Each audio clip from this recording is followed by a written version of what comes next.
Fantastic. Well, listen, thank you. And a very, very warm welcome to you wherever you are tonight. Thank you for taking time out of your busy weeks to be here.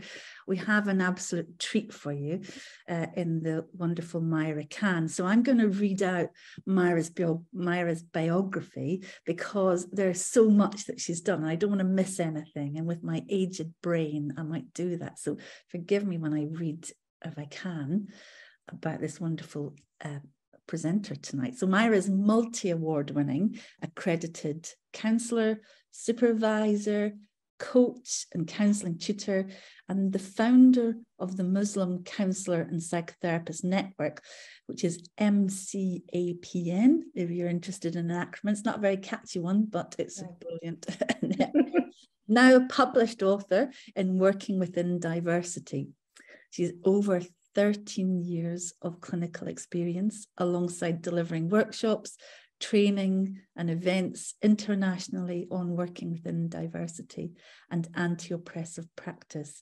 And she's a regular keynote speaker and presenter at conferences and events. Some of you may have seen her before, and you're in for a treat again tonight. So Working Within Diversity, both the book and the workshops that accompany it, is a culmination of her counselling and supervision experience, alongside her extensive teaching and training experience delivering workshops on identity, culture and diversity to create a robust framework for anti-oppressive practice and therapy and supervision, coaching, and all practitioner-led practices and professions. So as the founder of the Muslim Counsellor and Psychotherapist Network, which has just celebrated its 10th year, Myra runs the network for Muslim counsellors, therapists and psychologists, offering support, CPD opportunities and raising the visibility of Muslim practitioners. A visibly Muslim, ethnically minoritized practitioner, Myra represents a diversity within the therapeutic and coaching professions, promoting counselling and coaching to ethnically minoritized Muslim and underrepresented marginalised communities and clients. I've had the pleasure to know Myra for many years, and I am excited to hear what she's got to say tonight. So I'm going to pass over to this wonderful woman, Myra. Thank you. Thank you so much, Mari. It's lovely to be here with everyone. And also I'm not noticing kind of so many familiar and friendly names and faces in the audience. So it's lovely that I get to spend the next hour with all of you. So yes, today, thinking about working within diversity, I do have a slide deck to share with all of you. But as really John mentioned at the start as well, big themes, big topics, which I know for certain we certainly can't cover in an hour, but it really is an introduction to the thinking and the work that I've been doing in kind of the diversity training sector within the profession. So yeah, lots of big themes and topics that I'll be introducing you to, but it really is going to be an introduction for all of us today to think about this together. So there will be space in between each part that I will present, just to give ourselves a minute or so just to take a moment, reflect, jot down and capture some thoughts and any reflections that you have. And we've also given over some time towards the end for a Q&A as well. So please do gather any questions you have, and then between myself and Mari, we will facilitate that Q&A at the end and hopefully get through all of your questions and thoughts and reflections as well. So let me just open up the screen share for all of you. So as I've mentioned,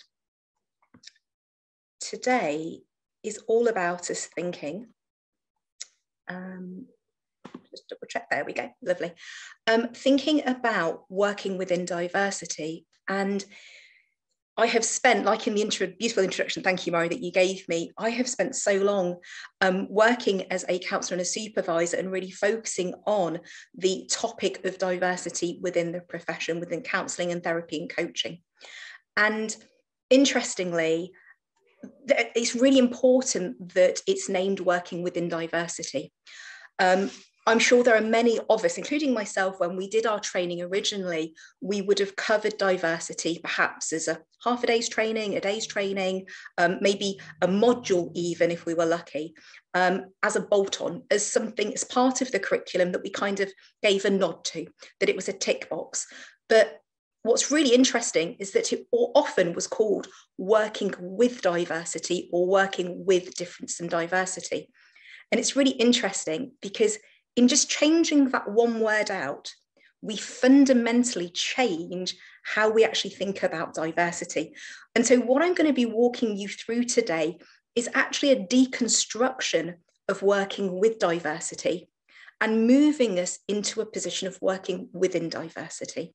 So I can appreciate that some of you are sat there going, well, we're just changing out a word, there can't be that much difference. But I'm hoping today we get a sense of actually how important it is that we work within diversity and not with diversity. And for me, in moving from with to within is to move from oppressive practice to anti-oppressive practice. For me, what I'm really talking about today is a fundamental shift in how we approach the work that we do. So in deconstructing the with part and moving into within, we're fundamentally changing the foundation of how we think about the practices that we offer to our clients. But we can only do that when we first of all understand what actually we know about or understand about what oppressive practice is. So oppression is the systematic targeting or marginalisation of one social group by another for the benefit of the more powerful social group. It's a dynamic between two groups, and kind of minimised down, it's a dynamic that can happen between two people. One person or one group or an institution can oppress a minoritised, less powerful social group or individual. And what oppressive practice actually does, it ignores, denies, and removes any acknowledgement of systemic and structural inequality, both out there in the external world, but also in here in the context of a therapeutic relationship between counsellor and client, or in supervision between a supervisor and a supervisee, or even in our training courses between a tutor and a student.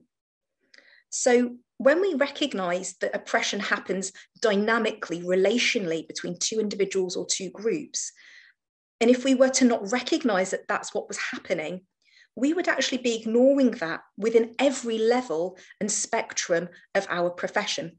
Because as we know, what happens out there in the world only gets repeated and replayed in our in-here spaces. And when I think about the in-here spaces of our profession, I'm not just thinking about the therapeutic space. I'm thinking about supervision spaces. I'm thinking about our training spaces as well. So when I'm talking here about working within diversity, an anti-oppressive approach, what I'm really tackling, and I appreciate this is going to sound huge, but what I'm really tackling here is shifting into an anti-oppressive practice and approach in all those areas. Counselling, that includes therapy and coaching, and supervision, and in our training spaces as well. So our starting point, in order for us to move into an anti-oppressive position, we have to know where we currently are. And I do believe that aspects and large aspects of our profession still sit in this oppressive dynamic. So instead, what we're trying to do is move into anti-oppressive practice. So what I'm going to run through in the next couple of slides really is what I mean by anti-oppressive practice. And with that then being our starting point, we can then look at how we shift then from working with to working within. So anti-oppressive practice explicitly acknowledges structural and systemic inequalities, systems of oppression, and the entire power oppression relational dynamic. And what I mean by that is that for each and every one of us, where we land on a spectrum or system of oppression, we are always in relation to the person or group or institution at the other end of that dynamic or that spectrum. Think of it a bit like a seesaw. Now, sitting on a seesaw is on your own, you're not really going to go anywhere, are you? What it needs is the other person at the other end to be in relationship with us. And so anti-oppressive practice actually acknowledges that oppression exists and actually plays out relationally. One person holds the power over somebody else who is being oppressed. Anti-oppressive practice also supports an understanding of how each person, each and every one of us, is shaped by our lived experiences and by the underlying systemic and structural context of our lived experiences. And what I mean by that is that our lived experiences are shaped by us being in the world that is constructed by systemic and structural inequality. And so our lived experiences are shaped by our identity in relation to the systemic and structural inequality framework. And because of our identity, we then have a lived experience because we are either at one end of the system of oppression or at the other, and how we are being treated relationally by society.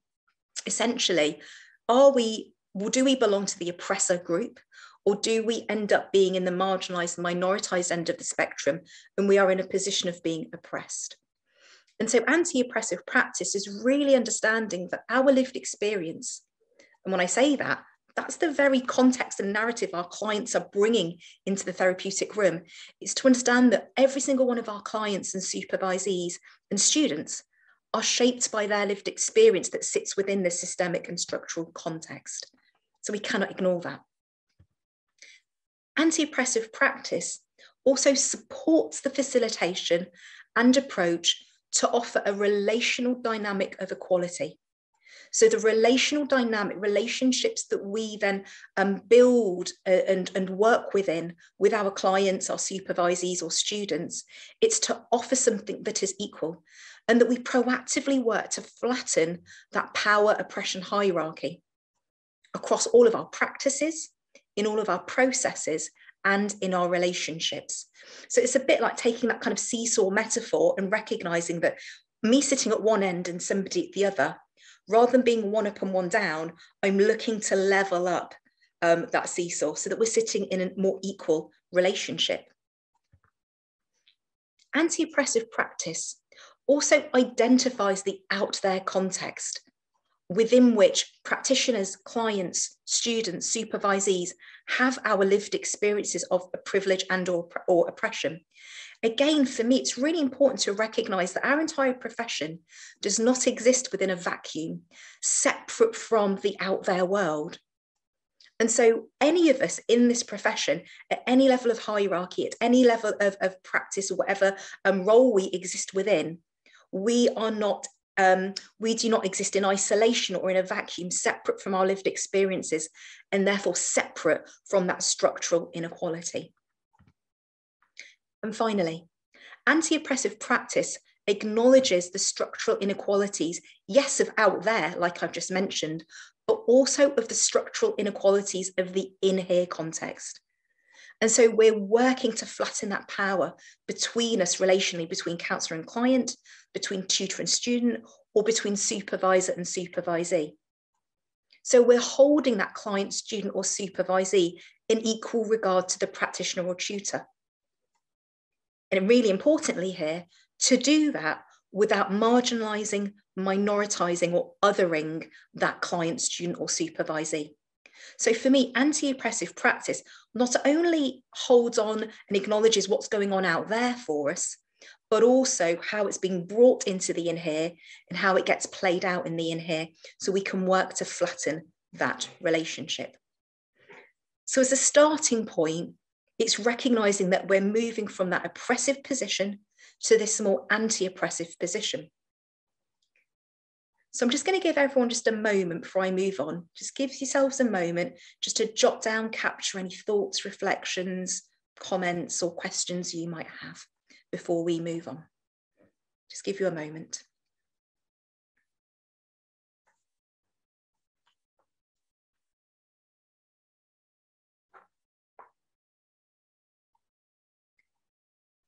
So in recognising that we're intentionally moving here from an oppressive practice and position to an anti-oppressive practice and position, we can only do that by recognising, well, where are we currently in this work?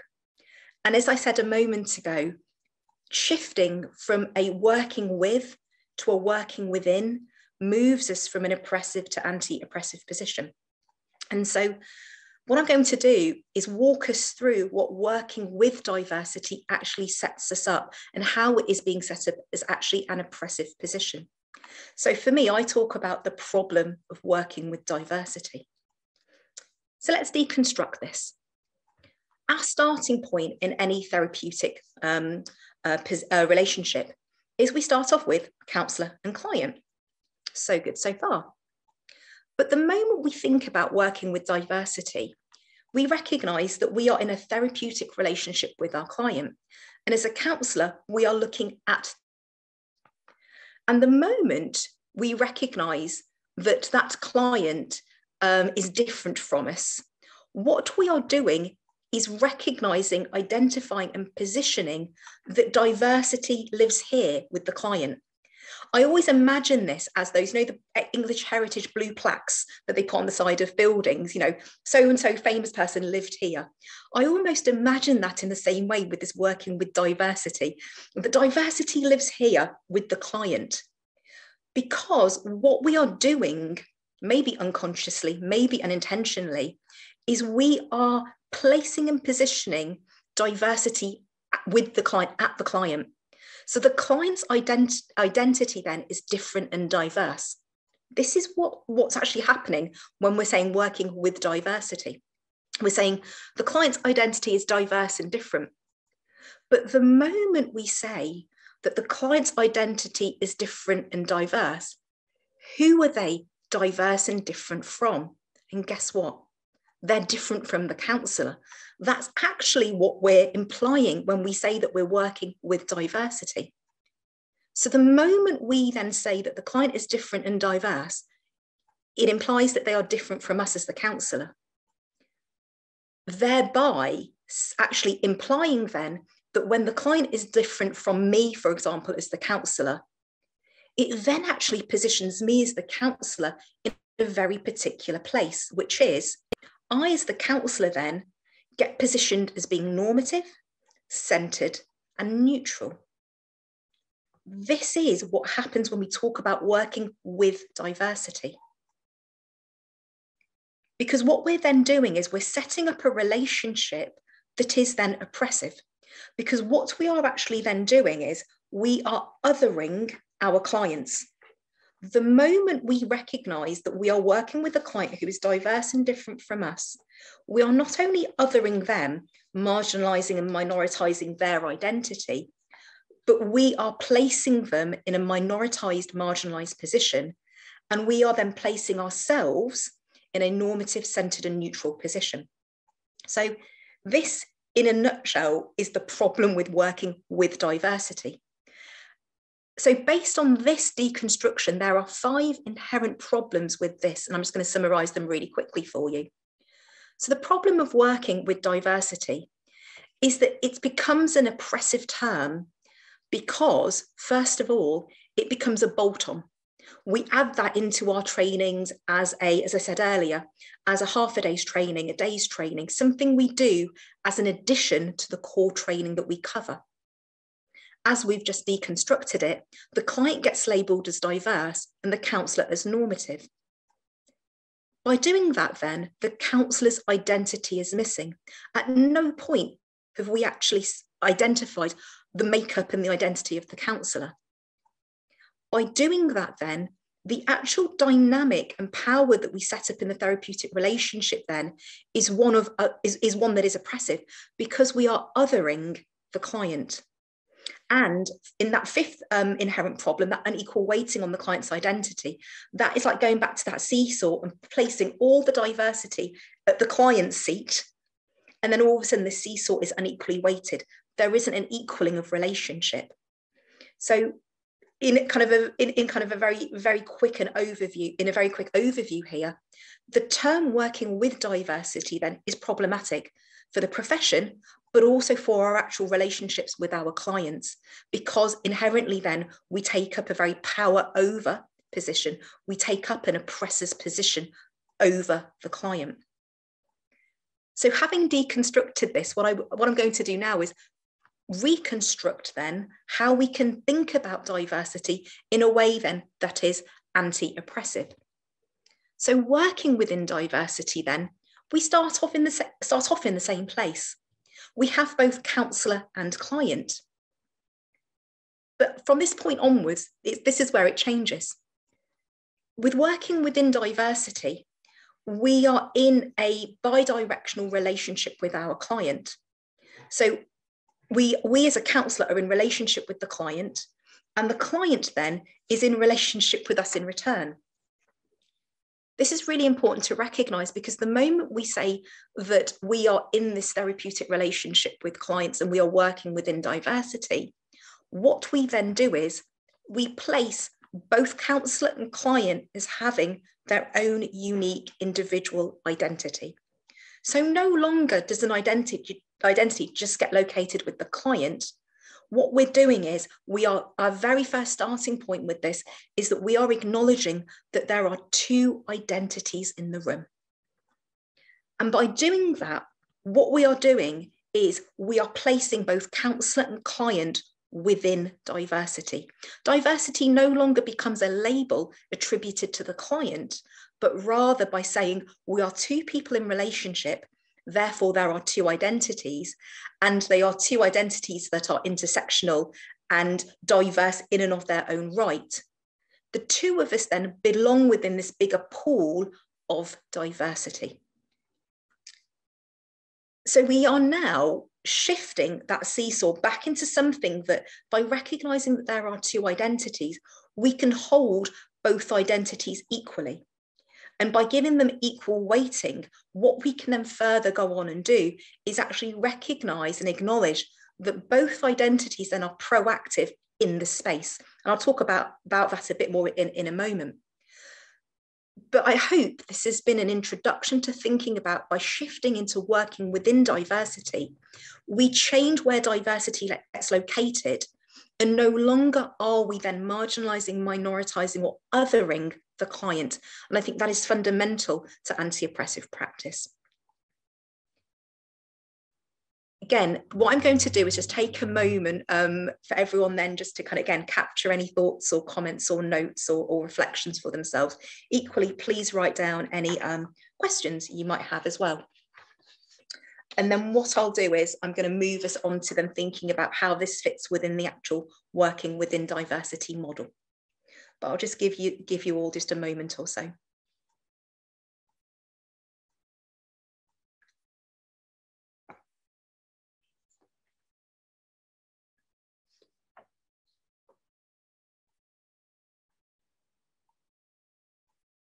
Okay, so this is our starting point in thinking about working within diversity.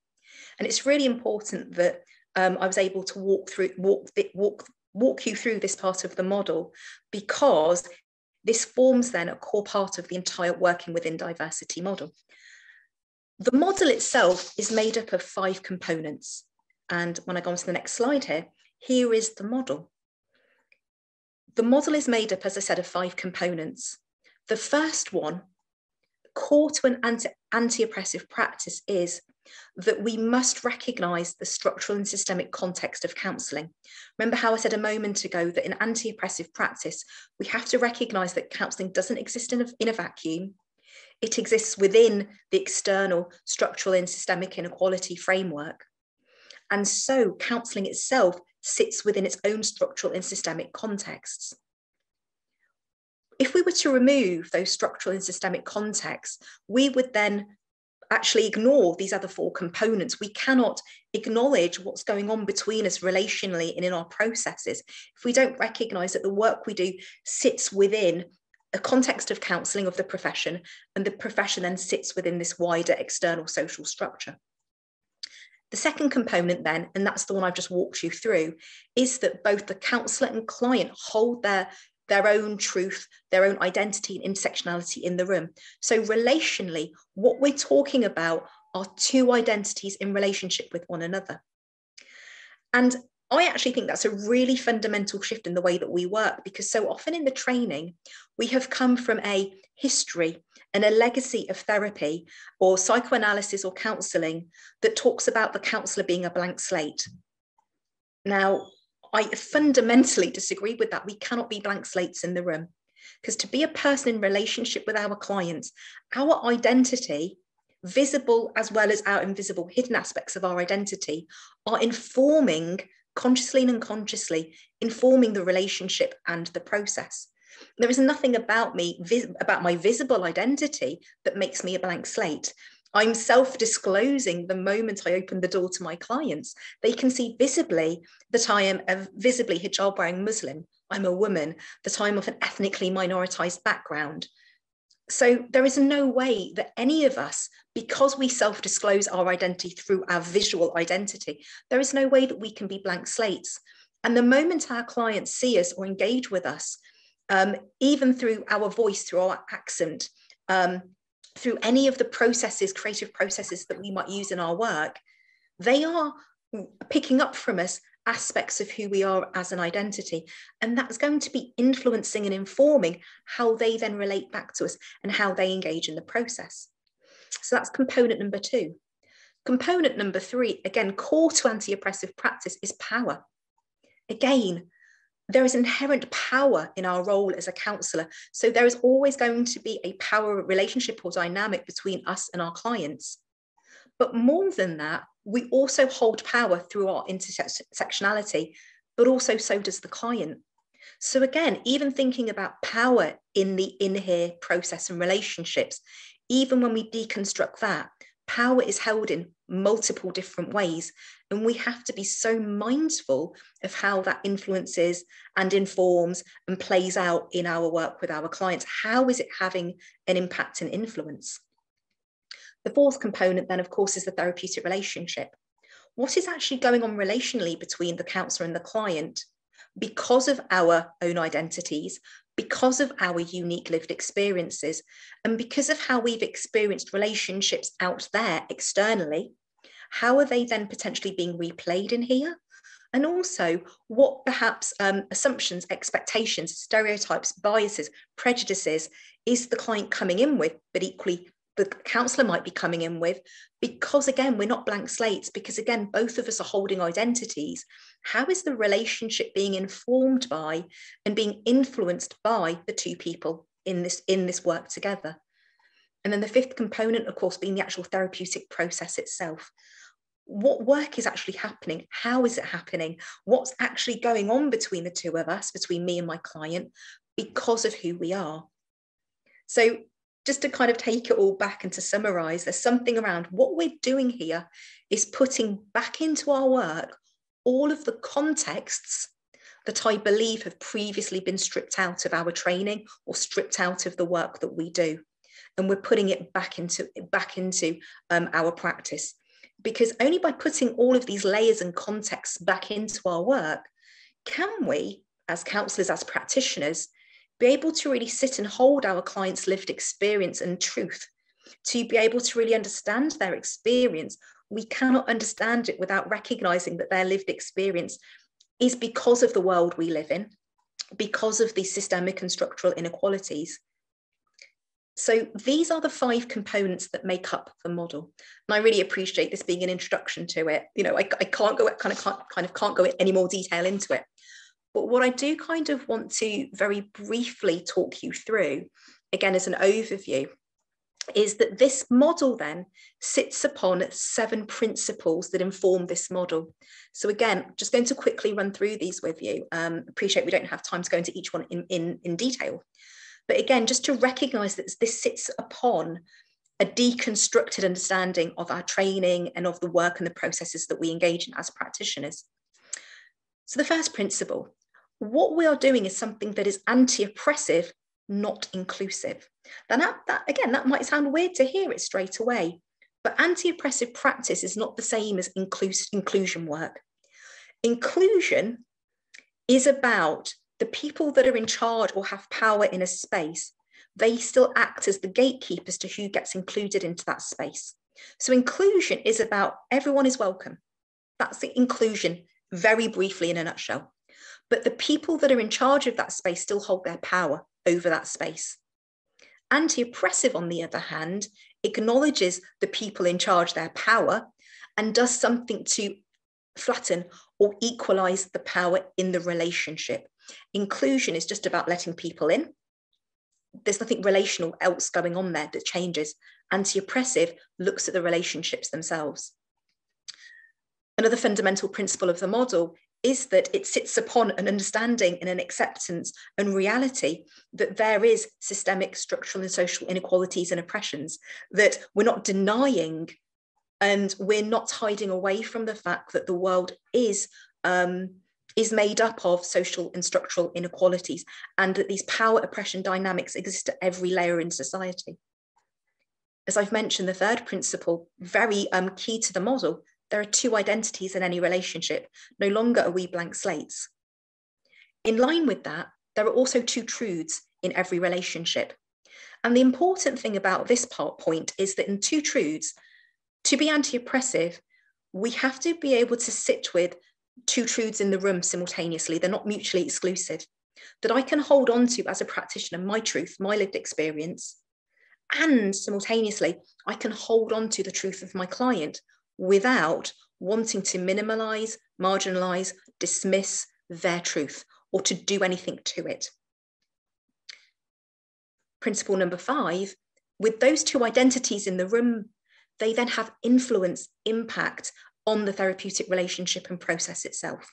So not only are there two identities, but to recognize then that what goes on in the space in between two people is because of who we are, but because of both people.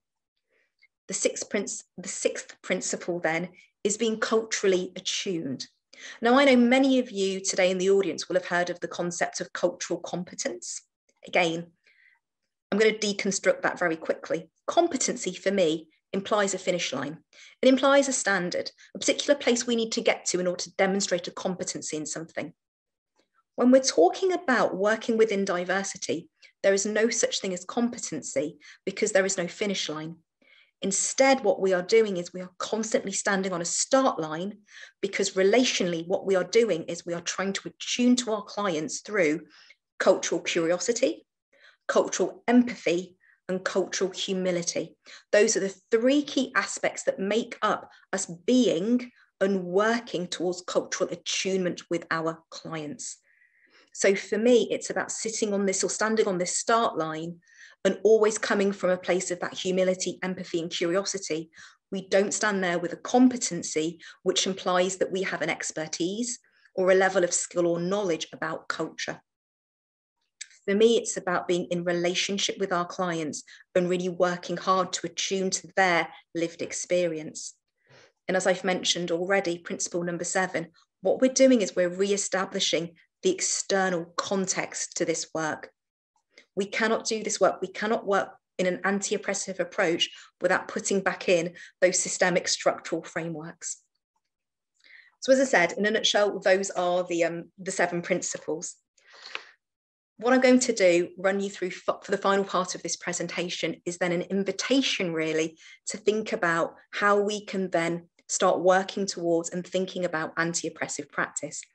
For me personally, I call this a commitment to anti-oppressive practice, because for me, it is a constant proactive engagement in this work. Again, it's not that I become competent in anti-oppressive practice, but rather it's a commitment to showing up and working with these practices. So for me, a commitment to anti-oppressive practice is by working to remove barriers around our institutions and services. When I say services, I mean counselling services, any kind of therapeutic service. And by institution, I'm talking about any kind of training institution or institution that exists within our profession. But it's about removing barriers around our institutions and services by embedding working within diversity and anti-oppressive practice as a core element to our systems, structures, policies, and relationships. You know, we're moving away from working with diversity as a bolt-on, as something to think about secondary. For me, it almost becomes another core condition to our work. It's a foundational part of the work and practice that we do. It's proactively working from an anti-oppressive position beyond inclusion.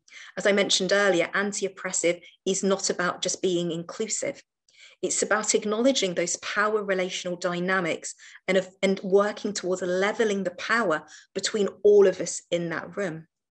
And we can't do that without actually recognizing that power exists in those relationships.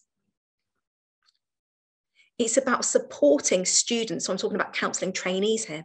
It's about supporting our students and our clients and our supervisees then to access our services and trainings successfully. And what I mean by that is engagement and access to training and therapy. For them to be able to, and for us to be able to qualify, to engage in therapy and or supervision and or the training, and to gain benefit from it. So again, I'm trying to invite us and move us away from the idea that success is purely by getting bums on seats in training courses or in therapy rooms. It's actually about when we access these spaces, that we actually gain benefit from it, that we are successful in these spaces. It's also about accessing training in anti-oppressive practice and working within diversity for counsellors, supervisors and tutors. And again, it's about recognizing that this is a big fundamental shift in how we think about this work. I'm really challenging how we've, thought about working with diversity for the last 20, 30 plus years. But I do believe, though, it can only come through webinars like this and through trainings in order to support each and every one of us to feel welcome into these spaces, feeling welcome, offering spaces for people to feel safe enough to think that they can challenge their own practice in a way that they can move towards an anti-oppressive practice. It's about decolonising curriculums to offer diverse theories and texts from practitioners of minoritized backgrounds.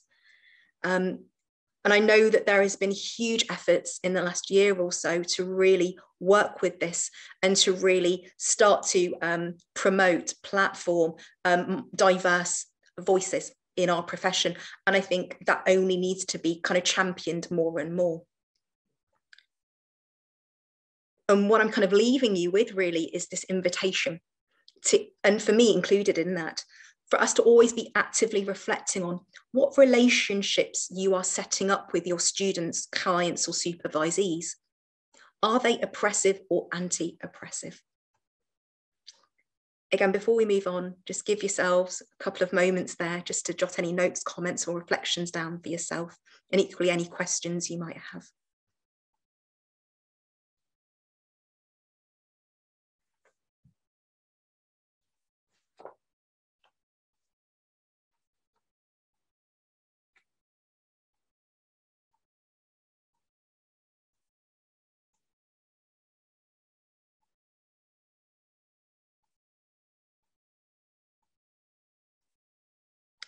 I appreciate that kind of what I've introduced you to here is perhaps some radical thinking, some challenging thinking that I'm sure might have stirred up a lot of different thoughts and reflections in all of you. As I said, it's an introduction to really shifting our thinking and moving from a position of oppressive practice into anti-oppressive practice. And it's an introduction to, because there are many people in the audience today who are familiar, which I really appreciate, are familiar with the work that I've been doing, which, my 13 plus years of experience has culminated in this work, and into a book. So on that note, exclusively to all of you tonight, it's an invitation to all of you to the Working Within Diversity book launch and workshop event. The book's coming out on the 21st of July. I'm very honoured that Online Events are also hosting that book launch event with me. And so how to register for that online launch is going back onto the Online Events website as you have registered for this evening equally. So you all know how to find it, but an invitation to join me for the online book launch and event. Again, I've got some special guests and a special host joining me for that event. And as I said, it's really about thinking around this topic, because as I said, it's a huge topic. It's thinking about this in a bit more detail, and an invitation then for people to engage in this work if they want to and are curious about it. There's also a code there to use, Myra20, for 20% off the book as well. And finally, as I get the chance to, if it's piqued your interest and you want to learn more and you want to come and join me for a more kind of deep dive into these topics, I do have some upcoming live online workshops on different aspects of the model in particular. So at the moment, what we have are workshops specifically engaging in and working with the power and privilege in therapy. And there's a choice of a couple of dates there. Another one specifically looking at developing cultural attunement, so moving away from cultural competency and into cultural attunement, so developing cultural humility, curiosity, and empathy.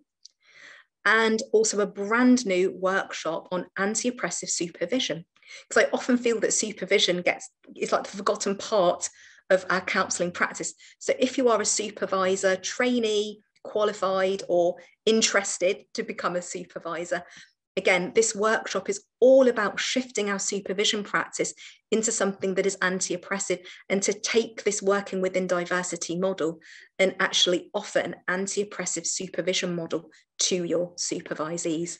And details for all of those workshops are on my website. As I said, I appreciate it's a whistle-stop tour. I hope people have got questions, so we're going to move into the Q&A at this point. Thank you very much, and I'll stop sharing. Wow, thank you so much, Myra. That's, wow, how rich is that? I'm just gonna, I've been kind of keeping an eye on the chat as you've been talking, as well as listening, of course. And I think I want to just give you, reflect back some of what's been going on there. Yeah. I loved there was, pretty early on, Emily said, is anyone else shouting yes at the screen? And there's a lot of people, yeah. So there's a real sense of like some of these concepts are like, yes, of course it is. And I think, yeah, I think it was whoever CG is, she or he or she, they noticed that the online context for counselling might be fraught with like kind of power dynamics as we move online, not just in the room, like on the virtual room as well. Mm-hmm. And then I think there was, oh yes, I think also there was Shakila's, I think this is a light-hearted question, Shakila, who was saying, did we get a signed copy of the book? And Anisha was really keen to see if you could expand or just repeat for her the difference of between inclusive and anti-oppressive. Yeah. So I'll start with, thank you all so much for your lovely, lovely comments, first of all, thank you. So the difference between inclusion and oppression, inclusion and anti-oppressive. So inclusion, if you imagine, like, let's take this space, for example. Inclusion would be any space that we come into, the person that owns the space has opened the doors. I use, for those of you in the audience who know me very well, I often use shopping metaphors. So go with me, bear with me. I'm opening up my brand new sandwich shop, let's say. Inclusion is, here are the opening hours, and whoever wants to come in those opening hours, come on in and I'll serve you. I'll make you up some sandwiches. That's it. Inclusion is merely walk into the space, yeah? And anybody and everybody can come into the space within those opening hours. Anti-oppression or anti-oppressive practice would acknowledge any space and say, I have my opening hours, but I'm wondering what might stop some people from coming into that space, or how might people feel coming into that space in relation to me? Because I recognize I have my identity, and I recognize that my identity might influence how people might relate to me and to the space. And so what I'm trying to do is recognize, again, that's the two identities piece. Me and my identity is going to influence the relationship between me and the other person. And so anti-oppressive practice is to acknowledge that when by people coming into a space, they're going to have their specific experience of it because of me and because of how I've set up that space. Yeah. And that's going to take into any type of dynamic of people then feeling excluded, or feeling that even if they can access the space, how they then engage in the space. And I'm sure there are many people in the audience who perhaps experience oppression or being marginalized and minoritized. How many of you in the audience today feel that they can access a space, but once they're in it, they're silenced, or they feel they cannot take up the space, or they feel that they can not have a voice in that space. That for me would be an example of it being an inclusive space, but not anti-oppressive. I hope that's answered it. Yeah, it's wonderful. Thank you. I love your metaphor there of the sandwich shop. Thank you, Myra. John, have I missed things going on in the chat here? Have you picked up anything else that's been going on? There is so much going on. There is, yeah, so I'm glad we've got both of our eyes on that, Mari. And Myra, I want to also add my thanks to Mari's for the presentation. Be scribbling down like mad. There was a question about good places to go for literature on decolonizing curricula, and my guess is, Myra, that there's going to be references in your book. Like that might be a good place to be looking. Like your book could be like an amazing resource, and also connecting to other resources too. Yeah, absolutely. So in the back of the book, there is a list of the actual references that I've referenced, but also there's a recommended reading list in there as well. So a whole selection of books that people can go away and pick up. Because I'm also really mindful that each of us in our own unique identity and in our own unique lived experience, we are all going to resonate with different things. So for me, it was important to kind of share a range of resources and go, whatever resonates with you, whatever you kind of can really attach to, and attune to in any of those resources. Because I think the most important thing is that people start to engage in this field more so from this anti-oppressive lens. Yeah, wonderful. Thank you, Myra. And sorry, my eyes are kind of darting to the chat room. I hope that doesn't look like I'm not kind of absorbing what you're saying. It's hard to listen and read as well. Yeah. I don't want to miss anything, but I also want to honor what's going on in the chat, because I think people are really engaging with this. I see there's so many some thoughts coming up, and Anna, I think you were suggesting something like having an anti-oppressive flag or symbol beside our practice, and Alia was talking about anti-oppressive practice needs to be in our curriculum. So I think people are really highly engaged in thinking about this. Yeah, I was noticing another question, or Mari, were you going to? No, that's okay. Well, wondering, Myra, if you have any thoughts about helping courses and training organizations to move from that practice of maybe an afternoon at most to what you were saying in your presentation, that actually it's right at the core of our profession. Yeah. It feels, I think I described it as, I used this metaphor earlier when I was speaking to both of you prior to the webinar, and going, what I feel that this book and this work is doing is, if we were to imagine the profession as a jigsaw puzzle, what I'm doing is I'm taking that jigsaw puzzle, putting it back into the box, breaking up all the pieces and giving the box a really good shake, and then opening it back up again. And I think for me, it kind of needs that, because in order to put this in a very embedded way within the profession, we have to undo something first. And I think we can only do that by challenging and inviting training institutions and the course leads and the profession to actually say, no, by having this at the very core of our profession, something does need to be turned inside out. We cannot do it as the irony is by doing this as an add-on, we're doing nothing different. We're not just going to switch from working with diversity being a bolt-on to working within diversity as a bolt-on, because the moment you do that, it's still oppressive. So it is as I said, that's why it can feel quite radical. It can feel like it's a real shift in the profession. But unless we do that, unless we make that shift in from the very heart of our work, it's not going to change. And so, maybe I'm asking for something really radical, but hey, that's what we're here for. Absolutely. Well, an incremental change suggests that we're already really on it. Yes. And I think what you're saying to us is that we're not. We're a long way from having anti-oppressive practice at the core of our profession. It's so important not to be interesting, that, Myra. Yeah. And if I just want to add to that as well, for me, it's just common sense, because ultimately what we're doing when we're sat in front of our client, and our client is sharing with us their pain, their trauma, their hurt, their distress, their lived experience, that is because of their external experience out there. How can we possibly sit and hold a client's truth and value it and honor it and respect it and explore it and nurture that and look after it if we were to take that client out of that external context? So for me, putting back in that external context is doing justice, and quite rightly, to the work that we already do. Like, for me, it's common sense that how can you possibly take somebody out of that context and go, let me work with your trauma over here, but it's got nothing to do with the rest of the world, and it's certainly got nothing to do with structural inequality or oppression. It's because of structural equality and oppression that people feel that they are actually responsible for their lived experience.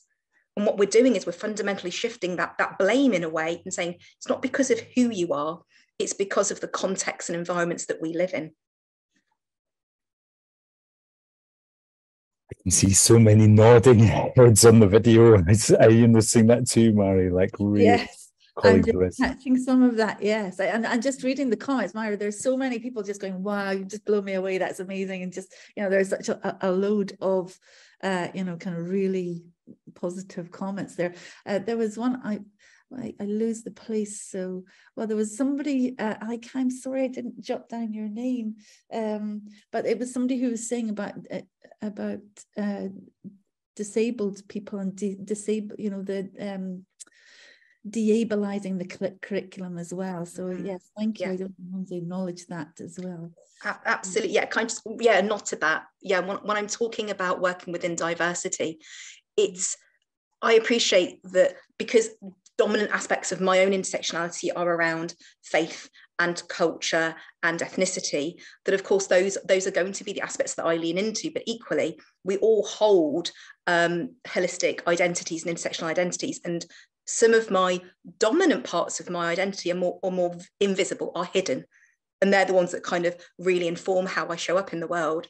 And so absolutely, what I hope no one misinterprets that as me going, I'm only looking at certain aspects.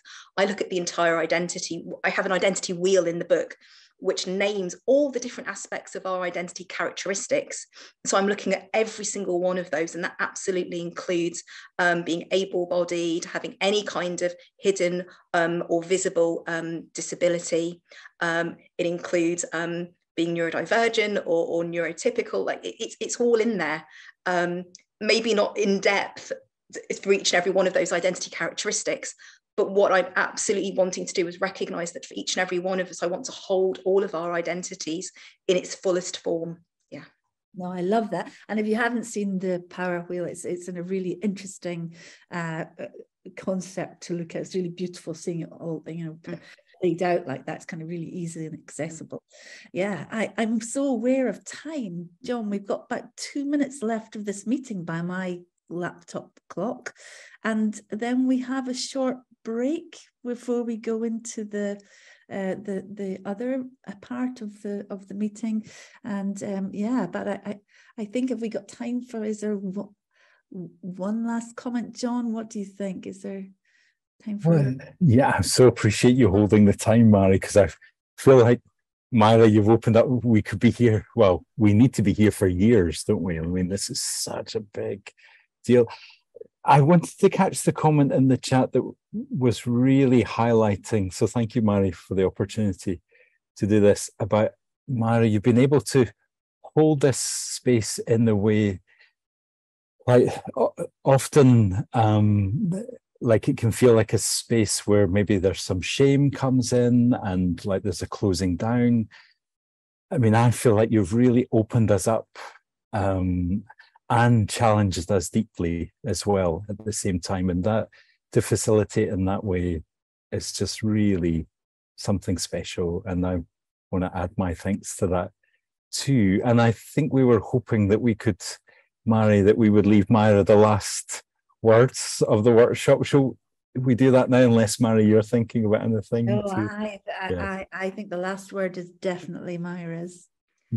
Thank you so much. Well, first of all, thank you to all the beautiful comments in the chat. I will have a read through them all properly afterwards, but the ones I've seen have been so supportive, so I really appreciate that. I think what I want to leave all of us with is, when I think about the commitment to this work, for me, it's about being invitational to it. And if I can offer that invitation to any one of you, to all of you, to kind of join me in this, to support this work, that's kind of what I want to leave us with, that it is radical and we're all doing our bit, and it's an invitation to kind of engage with it more. And so, yeah, kind of join me on this journey, really, I suppose, is what I want to say. And that's an invitation to everybody here.